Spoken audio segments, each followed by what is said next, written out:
सर्वे भवन्तु सुखिनः, सर्वे सन्तु निरामयाः, सर्वे भद्राणि पश्यन्तु, मा कश्चित् दुःखभाग् भवेत्।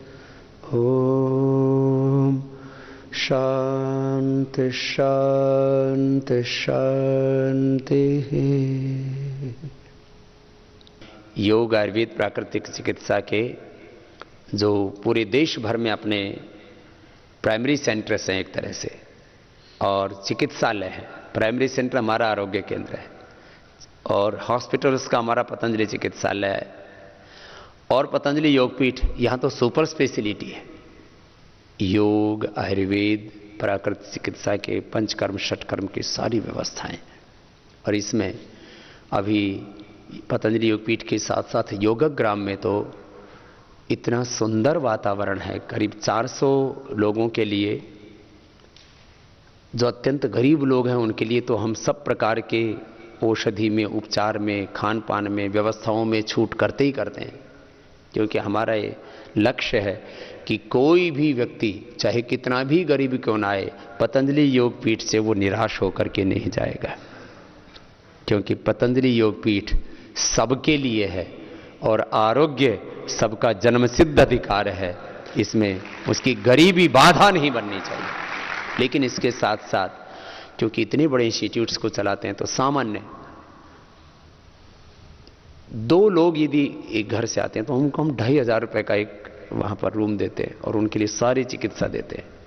2500 रुपये से लेकर के 5000 रुपये तक तो एक एक दिन के लिए रूम्स की और सारे उपचार की व्यवस्थाओं पर रखी है। करीब 150 एकड़ जमीन में हजारों प्रकार के पेड़ पौधे, वनस्पतियाँ, फूल पत्तियाँ पूज्य स्वामी मुक्तानंद जी महाराज ने बहुत पुरुषार्थ वहाँ पर किया, और श्रद्धे पूज्य आचार्य बाग सिंह जी महाराज जी ने उसको सबसे पहले 80 दिनों में उसको बना करके तैयार किया था। फिर बाद में तो निरंतर उसका विकास होता रहा। आज दुनिया का सबसे बड़ा प्राकृतिक चिकित्सा का भी केंद्र बना है, तो वो योगग्राम बन चुका है। और उसमें अभी कुछ लोग मैं देखता था, इधर हिमालय में एक होटल बना हुआ है, देश दुनिया से लोग वहां आ रहे हैं, और एक एक दिन के 1-1 लाख रुपए से लेकर के 2.5 लाख रुपए खर्च कर रहे हैं एक दिन के। और खाली बस वो जंगल में एक होटल बना हुआ है, वहां कुछ लोग मसाज कर देते हैं, और स्पा खोला हुआ है, बस ठीक है।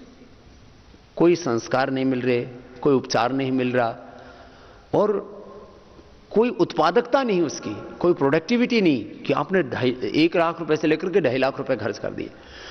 तो अभी योगग्राम में जो नया चिकित्सा का केंद्र बनाया है, उसका नाम निरामयम रखा है, और उसमें हमने वर्ल्ड की बेस्ट फैसिलिटी, माने इंफ्रास्ट्रक्चर में जिसको बोलते हैं ना 7 स्टार फैसिलिटी, और यदि उसको एकोमोडेशन की दृष्टि से कहें तो मैंने सामान्य लोगों से लेकर के दुनिया के जो सबसे अमीर लोग कहे जाते हैं उनके घर भी देखे हैं। मैं तो सारी दुनिया में घूमता हूं। सन्यासी के बारे में कहा जाता है कि सर्प और सन्यासी अपने घर नहीं बनाते, वो तो दूसरों के बनाए हुए घर में रहते। पर गृहे सुखी सर्पवत, हमारे यहां तो सूत्र है दर्शन शास्त्र में, पर गृहे सुखी सर्पवत। लेकिन हमने ऐसा घर बनाया है जिसमें कोई भी आकर के सुखपूर्वक रह सकते। लोगों की लिविंग हैबिट्स ऐसे हो जाते हैं जिसको कहते हैं ना कि ऐसा, मतलब बहुत वैभव, ऐश्वर्य, और अच्छा ऐसे में जिनको रहने की आदत पड़ गई, फिर वो सामान्य में रह ही नहीं सकते। वो चारों तरफ देखते हैं, अच्छा यहाँ तो धूल है, यहाँ मिट्टी है, यहाँ तो ये फर्श ऐसा नहीं है, यहाँ तो इसका फ्लोर ऐसा नहीं, इसका रूफ ऐसा नहीं, इसके पर्दे ऐसे नहीं, दीवारों पे पेंट ऐसा नहीं, ये बाथरूम ऐसा नहीं। हमने वहाँ पर 10,000 रुपए के एक बेड से लेकर के कोई फुल पूरा, माने एक सिंगल बेडरूम भी है, डबल बेडरूम भी है, और एक वीवीआईपी बेडरूम भी है जिसमें पूरा कुनबा समा सकता है 7-8 लोगों का। वो हमने माने 10,000 रुपए से लेकर के और रोज के हमने 50,000 रुपए तक के उसमें कमरे की व्यवस्था रखी है। और आपको जानकर के ये सुखद आश्चर्य होगा कि अब लोग लाइन लगा करके उसमें रजिस्ट्रेशन करवा रहे हैं कि हमें पहली बार वहां पर अवसर मिलना चाहिए। और योगग्राम में लोग 3-3 महीने, 5-5, 6-6 महीने पहले रजिस्ट्रेशन करवा लेते हैं। पहले सर्दी में थोड़ा सा लोग डरते थे क्योंकि थोड़ा उत्तर भारत में सर्दी होती है, लेकिन लोगों को जब यह पता लगा कि सर्दी में थोड़ी भीड़ कम होती है और उपचार और ज्यादा तसल्ली से मिलता है, क्योंकि जो है लोगों की भीड़ कम होगी तो आपको डॉक्टर भी थोड़े फुर्सत में मिलेंगे, थेरेपिस्ट भी थोड़ी फुर्सत में मिलेंगे, तो लोग सर्दियों में ज्यादा आने लग गए। कि जो है गर्मी में तो क्योंकि आपको 3-4 महीने पहले रजिस्ट्रेशन कराना पड़ता है, सर्दियों में आप आते हैं और आपको उपचार मिल जाता है। जब आपकी अनुकूलता होती है तब आप आ जाते हैं, तो वैद्य भी ज्यादा समय दे पाते हैं, थेरेपिस्ट भी ज्यादा समय दे पाते हैं, भीड़ भड़का भी ज्यादा नहीं होता है। तो अब एक बार तो हमने सोचा कि भाई सर्दियों में इतने कम रोगी हो जाते हैं, इसको सरवाइव करना मुश्किल हो रहा है, चलाना मुश्किल हो रहा है, इतने डॉक्टर्स, इतने थेरापिस्ट, फिर इतना ज्यादा एकोमोडेशन, उसकी का रख रखाव बहुत मुश्किल हो जा रहा था। लेकिन मुझे कहते हुए गौरव है, अब 12 महीना 365 दिन योगाग्राम में कोई छुट्टी नहीं होती और पूरे पेशेंट रहते हैं। ये जो निरामयम जो माने 7 स्टार फैसिलिटीज के साथ शुरू किया गया है, तो जिन लोगों की लिविंग हैबिट्स ऐसी हैं कि वो जो है कम फैसिलिटीज में उनका मन प्रसन्न नहीं रहता, उपचार तो उनको वही मिलेगा। हाँ, उसमें जो मैंने कहा कि वीवीआईपी रूम है, उसके अंदर भी उपचार की करीब 80% कमरे में व्यवस्था रखी गई। उसके 2 हेतु हैं। एक तो कुछ लोग जो है बाहर निकल ही नहीं पाते, इतना शरीर उनका दुर्बल हो जाता है। कुछ लोगों को सार्वजनिक रूप से उपचार लेने में भी थोड़ी शर्म आती है, संकोच होता है, उनको थोड़ा ऐसा लगता है कि मैं इतना समर्थ हूं तो मेरा उपचार तो बहुत प्राइवेसी में होना चाहिए, तो उनके लिए भी हमने व्यवस्था कर दी है। तो हां, खाली ये रोगियों के लिए नहीं है। योगग्राम का कॉन्सेप्ट है आरोग्य साधना का, इसलिए वहां पर आरोग्य साधक ऐसा बोला जाता है। क्या बोला जाता है? आरोग्य साधक, माने जो स्वस्थ हैं। बहुत से लोगों ने नियम बना रखा है कि हमको साल में एक बार योगाग्राम जरूर जाना है, और वो साल में 7 दिन वहां रह जाते हैं, तो पूरे साल भर पूरी एनर्जी के साथ अपना काम करते हैं। उनकी प्रोडक्टिविटी बढ़ जाती है, क्रिएटिविटी बढ़ जाती है, पॉजिटिविटी बढ़ जाती है, स्ट्रेस गायब हो जाता है, उनकी उम्र बढ़ रही है, ग्लो बढ़ रहा है। और बहुत से लोग साल में एक बार योगाग्राम जरूर आते हैं। बहुत से ऐसे ग्रुप्स बन गए। और इतना ही नहीं, बहुत से लोग भले अब आउटिंग के लिए जाते हैं बाहर। अब विदेशों में तो क्या होता है, आउटिंग के लिए जाते हैं तो विदेशों में 5 स्टार होटलों में चले जाते हैं, कुछ जंगलों में ऐसे बने हुए हैं, कुछ लोग वहां पर ना अपनी अपनी गाड़ियां लेकर के जंगलों में ऐसे रिसोर्ट्स बने हुए हैं, वहां चले जाते हैं। और वहां तो सप्ताह में 2 दिन तो लोग बाहर ही रहते हैं। हिंदुस्तानी लोग तो पूरी जिंदगी भर जोड़ जोड़ के मर जाते हैं, फिर सेविंग करके अगले पीढ़ियों तक छोड़ जाते हैं, अपने आप इस्तेमाल नहीं करते। वहां तो लोग 5 दिन कमाओ 2 दिन गंवाओ, 5 दिन कमाई 2 दिन में गंवाई। तो ये वहां का बाहर का सिद्धांत है। लेकिन अपने यहां पर भी अब लोगों को लगने लगा है कि कंक्रीट के जंगल खड़े हो गए हैं शहरों में, कोई पेड़ पौधे भी देखने को नहीं मिलते। वहां पर मैंने कहा हजारों प्रकार की जड़ी बूटियां, वनस्पतियां, ये दर्शन तो बहुत दूर का रहा। एक खुली हवा में सांस तक नहीं ले पाते, जिंदगियां घुट गई हैं बंद कमरों में। 10 बाई 12 का, 10 बाई 15 का कमरा, 10 बाई 12 का ऑफिस, 5 बाई 7 की फीट की गाड़ी, माने 10-12 फीट के 10-12 फीट के उस दायरे में जिंदगी में घुटन महसूस होने लगती है। तो साल में एक बार यदि घर से बाहर निकला जाए तो आउटिंग बोलते हैं, एक बोलते हैं एडवेंचर। अब एडवेंचर के लिए भी इधर उधर पहाड़ों में इधर उधर लोग भटकते रहते हैं। कुछ लोग तीर्थ करने जाते हैं, कुछ लोग और अलग अलग प्रकार के पिकनिक करने जाते हैं। कुछ लोग बोलते हैं अरे बहुत थक गए, चलो पिक्चर देखते हैं। अरे पिक्चर फिर कमरे में घुस गए। पिक्चर क्या देखेगा, क्या अभी तू पिक्चर देखेगा, अभी नजारे देख प्रकृति के। तो जो भी अपने जिंदगी में आउटिंग करना चाहते हैं, जो एडवेंचर करना चाहते हैं, जो कुछ लाइफ में चेंज लाना चाहते हैं, जलवायु परिवर्तन करना चाहते हैं, बॉडी को डिटॉक्स करना चाहते हैं। अब तो ये पूरी दुनिया में एक नया कॉन्सेप्ट चला है कि बोले भाई बॉडी में बहुत तरह के टॉक्सिन्स, ऑक्सीडेंट्स इकट्ठे हो गए, तो डिटॉक्स सेंटर्स बने हुए हैं। तो योगाग्राम का ये पुराना परिसर और साथ में अब ये नया निरामयम, जो मैंने कहा बहुत ही सारी दुनिया की सर्वश्रेष्ठ सुविधाओं के साथ, ये उनके लिए एडवेंचर का केंद्र है, उनके लिए ये आउटिंग है, उनके लिए एडवेंचर है, उनके लिए ये जलवायु परिवर्तन का केंद्र है, उनके लिए डिटॉक्स सेंटर है, उनके लिए ये रिट्रीट सेंटर है, उनके लिए ये योग का सेंटर है, आयुर्वेद का सेंटर है, प्राकृतिक चिकित्सा का केंद्र है, ये उनके लिए सेल्फ हीलिंग और सेल्फ रियलाइजेशन का केंद्र है। एक तरह से भारतीय जीवन पद्धति का केंद्र है, आयुष चिकित्सा का केंद्र है, ये चिकित्सा का तीर्थ है, ये नए जीवन पाने का महाधाम है। इसलिए मैं सबसे कहूँगा कि आप लोग, आप वैद्य लोग भी, जो रोगी जैसे कहते हैं ना कि अब तो उनके ऊपर कोई चिकित्सा ही काम नहीं कर रही है, कई बार कहते हैं कि अब सब चिकित्सा फेल हो गई, योग भी फेल हो गया, योग से भी फायदा नहीं हो रहा, आयुर्वेद की औषधियों से भी फायदा नहीं हो रहा, होम्योपैथी, एलोपैथी, यूनानी, सारी चिकित्साएं फेल हो गई। जब कहते हैं सारी दुनिया हाथ खड़े कर देती है ना, तब ये प्राकृतिक चिकित्सा साथ देती है। इसलिए कहते हैं ये बियॉन्ड द मेडिकल साइंस, ये साइंस तो है ही, ये बियॉन्ड द साइंस भी है, इसलिए इसको बोलते हैं पराविद्या। तो आप भी जब उपचार करते हैं और आपको लगता है कि अब इस रोगी के लिए तो और कोई दूसरा उपाय ही नहीं सूझ रहा, तो उनको भी आप योगग्राम में भेज करके आरोग्य दे सकते हैं। और हमारा एक ही लक्ष्य है, न त्वहं कामये राज्यम न स्वर्गम न पुनर्भवम कामये दुख तप्तानां प्रणाम आर्तिनाशनम। योग, आयुर्वेद और प्राकृतिक चिकित्सा, ये हमारी परंपरागत चिकित्सा है,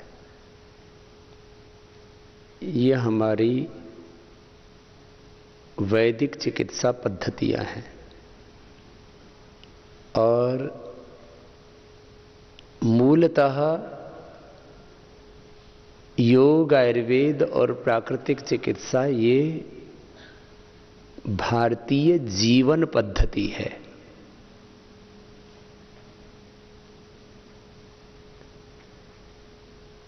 जीवन पद्धति और चिकित्सा पद्धति में एक मूलभूत अंतर होता है। जीवन पद्धति को स्वस्थ व्यक्ति अपनी जीवन शैली में अपना सकता है, दिनचर्या में अपना सकता है, उसका अपना लाइफस्टाइल बना सकता है। लेकिन चिकित्सा पद्धतियों को हम अपनी जीवन शैली नहीं बना सकते। ब्लड प्रेशर की दवाइयां हमारी जीवन शैली नहीं हो सकती, शुगर की, कोलेस्ट्रॉल की दवाइयां, पेन किलर्स, एंटीबायोटिक्स, स्टीरॉइड्स, अलग अलग प्रकार के सॉल्ट्स, केमिकल्स, हार्मोन्स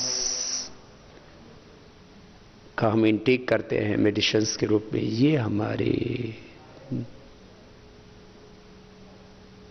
दिनचर्या का हिस्सा नहीं हो सकती। तो योग, आयुर्वेद और प्राकृतिक चिकित्सा का सबसे बड़ा महत्व यह है कि ये चिकित्सा पद्धतियां होने के साथ साथ जीवन पद्धतियां हैं। जो आधुनिक चिकित्सा पद्धति के तौर पर एलोपैथी के रूप में पूरी दुनिया में जो चिकित्सा का प्रचार हो रहा है, वो रोगी होने के बाद में अपनाई जाती है। उसमें प्राइमरी प्रिवेंशन का विशेष प्रावधान नहीं है, सामान्य प्रावधान तो होते ही है। किसी भी चिकित्सा पद्धति के 7 मुख्य सिद्धांत होते हैं। Primary prevention, secondary prevention, control,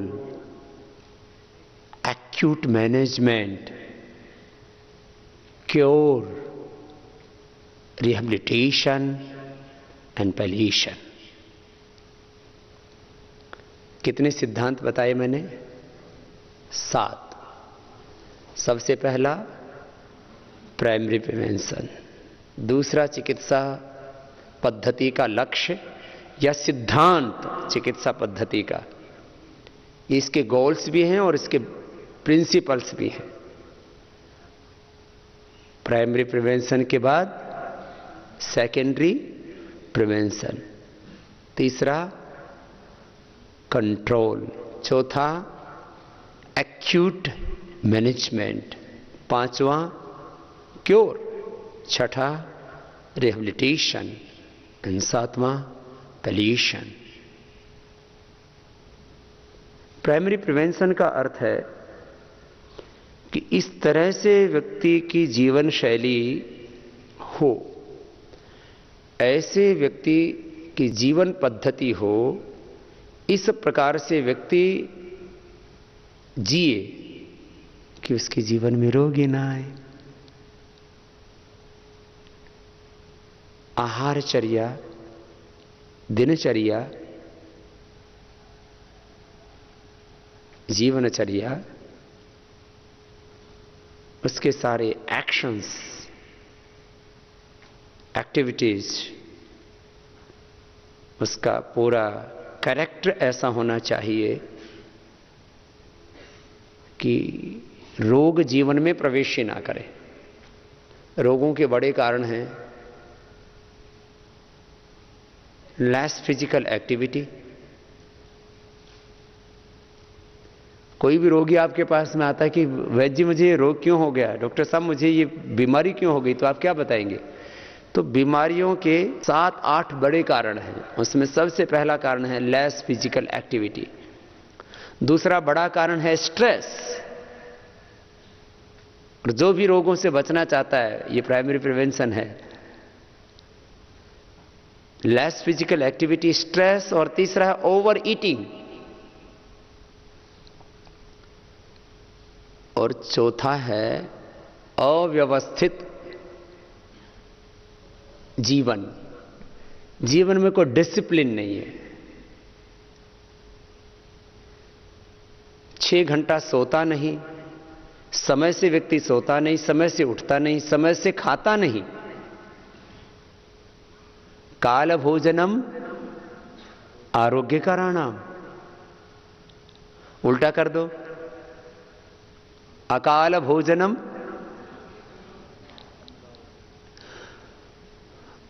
रोग कारणम। समय से खाना ये आरोग्य का सबसे बड़ा साधन है। अब तो इसके ऊपर एक बहुत बड़ा अनुसंधान हो रहा है कि सुबह 8 बजे, दोपहर को 12 बजे, शाम को 4-5 बजे और फिर रात को 8 बजे जो 4 बार थोड़ा आहार लेता है, उसकी बॉडी का मेटाबॉलिज्म अच्छा रहता है। उसको BP, sugar, thyroid, heart problem, arthritis, indigestion, stress, depression, तमाम तरह की लाइफस्टाइल डिजीज नहीं होती। 6 घंटे का सोना, समय से खाना, रित भूख, हित भूख, मित भूख होना, जल्दी जल्दी भोजन नहीं करना, प्रसन्नता पूर्वक भोजन करना, अन्न को ब्रह्म का स्वरूप मान करके भगवान का प्रसाद मान करके भोजन को ग्रहण करना, अन्न की निंदा नहीं करना, अन्नम न निंद्यात, अन्नम न परिचक्षीत, अन्नम बहुकुर्वीत एतद् व्रतम। खाने के 1 घंटे बाद पानी पीना, भोजनांते विषम वारी।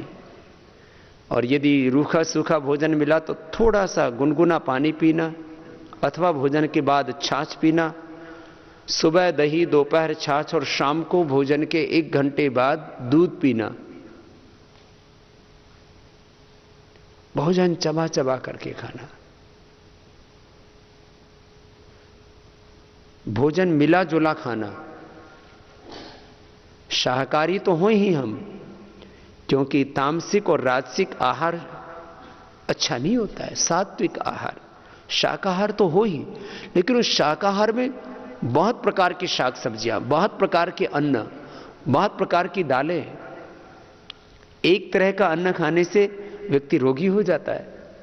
इसलिए कभी गेहूं की रोटी, कभी बाजरे की रोटी, कभी जवार की, मकई की रोटी, कभी रागी की रोटी, कभी सिंघाड़ा की, कभी चौलाई की, कभी बेसन की रोटी, कभी मिस्सी रोटी, कभी जौ की रोटी। यह अभियान हम चला रहे हैं अब देश भर में। मिला जुला खाओ, मिलजुल के रहो। जो डिफरेंट प्रकार के ग्रेन्स लेते हैं, उनको किसी भी प्रकार के न्यूट्रिएंट्स की, माइक्रो न्यूट्रिएंट्स की, विटामिन्स की, कैल्शियम, आयरन, प्रोटीन की, किसी भी प्रकार के मिनरल्स की डेफिशिएंसी नहीं होती। विटामिन डी की डेफिशिएंसी, विटामिन B12 की डेफिशिएंसी, आयरन की, कैल्शियम की डेफिशिएंसी, बहुत प्रकार के न्यूट्रिएंट्स, माइक्रो न्यूट्रिशंस की डेफिशिएंसी, यह भी एक डिजीज है। सबसे बड़ा रोग दुनिया में क्या है? हंगर एंड malnutrition, भूख और कुपोषण। यह दुनिया का सबसे बड़ा रोग है। दुनिया में सबसे ज्यादा लोग कैंसर से नहीं मरते हैं, हार्ट अटैक से नहीं मरते हैं, लिवर किडनी फेल होने से नहीं मरते हैं, ब्लड प्रेशर शुगर से नहीं मरते हैं, भूख और कुपोषण से मरते हैं। इसलिए संतुलित आहार, यह प्राइमरी प्रिवेंशन है। तो मैं कह रहा था रोग का बड़ा कारण less physical activity, stress, over eating और अव्यवस्थित जीवन शैली, गैर अनुशासित, अनडिसिप्लिन लाइफ। कोई डिसिप्लिन नहीं है लाइफ में। रात को 10 बजे से लेकर के 4 बजे तक ये सोने का सबसे श्रेष्ठ समय है। सुबह 4 बजे ये उठने का सर्वश्रेष्ठ समय है, और 4 बजे से लेकर के और 6-7 बजे तक का ब्रह्म मुहूर्त में प्राणायाम, ध्यान, समाधि, योगाभ्यास, एक्सरसाइज, ये इसका सर्वश्रेष्ठ समय है। प्रातः 8 बजे से 9 बजे तक का ये प्रातः रास का ब्रेकफास्ट का सर्वश्रेष्ठ समय है। 12 से 1 ये दोपहर के भोजन का सर्वश्रेष्ठ समय है, और शाम को सूर्यास्त से पहले ये भोजन का सर्वश्रेष्ठ समय है। और खास करके जिनको मोटापा और लाइफस्टाइल डिजीज हैं, वो तो अवश्य इस नियम को अपनाएं। वैसे ये लोग 4 बार कहते हैं, जो आहार के ऊपर आजकल काफी शोध चल रहा है, लेकिन हम 3 बार ही कहेंगे। सुबह 8 बजे, दोपहर 12 बजे, शाम को 7 बजे से पहले पहले, या 7 बजे। तो 8, 12, क्योंकि सुबह का प्रातःराश हल्का होगा तो 4 घंटे में भूख काफी लग जाती है। फिर 8, 12, 7, और फिर कहेंगे जी भूख लग जाएगी फिर तो सोते समय, तो शाम को दूध पिए। जिनको दूध से एलर्जी है अथवा डाइजेस्ट नहीं होता है, तो कोई फल खा ले। कुछ लोगों में यह भी भ्रांति है रात को फल नहीं खाने चाहिए। मैं तो कहता हूं रात को फल ही खाने चाहिए, रात को भारी अन्न आदि नहीं लेना चाहिए। हां, भारतीय आहार बहुत अच्छा है, लेकिन भारतीय आहार में शाक, सब्जियां, फल, दालें, अंकुरित अन्न, ये भारतीय आहार है। अब कोई रोज मालपुआ खाए और कहे कि भारतीय आहार सर्वश्रेष्ठ है, रोज हलवा चाटे, रोज खीर खाए, रोज लड्डू का भोग लगाए, ये जो हमारे यहाँ जो कहते हैं ना 56 प्रकार के भोजन व्यंजन, ये 56 भोग रोज नहीं लगाना होता है। ये तो कोई उत्सव मनाया तो कोई विशेष पकवान खाया, बात समझ में आती है। रोज कढ़ाई चढ़ी रहे, रोज तले हुए पदार्थ खाएं, रोज गरिष्ठ भोजन करें, ये शुद्ध आहार नहीं है। तो सात्विक, संतुलित, स्वस्थ, अनुशासित जीवन पद्धति नहीं होगी तो रोगी हो जाए।